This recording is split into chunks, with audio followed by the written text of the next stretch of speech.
À notre magazine de télévision. Je vous dis encore une fois bonjour. Nous vous présentons aujourd'hui une première chronique. On va parler quelques minutes seulement de quelques pléonasmes. Ça vous dit quelque chose? Pléonasme. Ça, la langue française n'est pas assez compliquée, mais il faut en rajouter.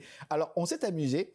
Allez regarder quelques expressions. En fait, nous ne sommes pas parfaits. Vous savez, nous ne sommes pas parfaits. Le français, moi-même, je l'ai appris tardivement. Il y a des expressions dont on se sert assez souvent en français. Moi-même, le premier d'ailleurs, comme par exemple « rentrer dedans ». Ça, il m'arrive souvent de le dire.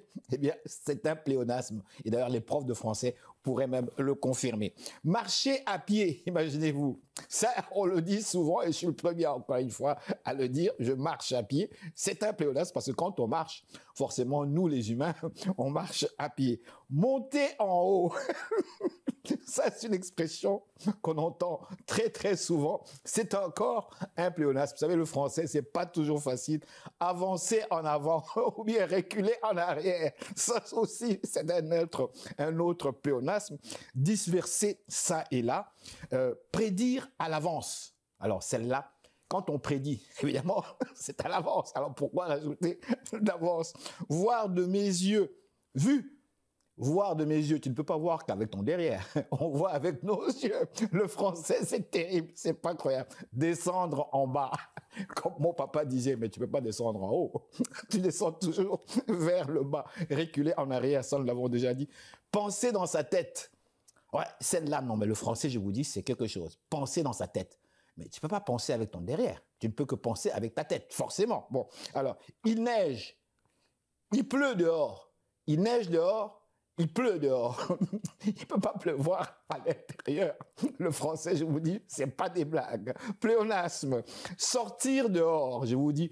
Et moi-même, je le dis souvent. On ne s'en rend pas compte. Les expressions absolument incroyables dans en fait, la langue française. Avoir un bel avenir devant soi. Quelle belle phrase. On dit ça souvent. Avoir un bel avenir devant soi. Mais quand on a un bel avenir, forcément, il est devant soi. Un petit nain. Oh là, celle-là, un petit nain. Oui, mais il est nain. Comment tu peux l'appeler petit nain? Il est nain. Il ne peut pas être petit nain s'il est nain.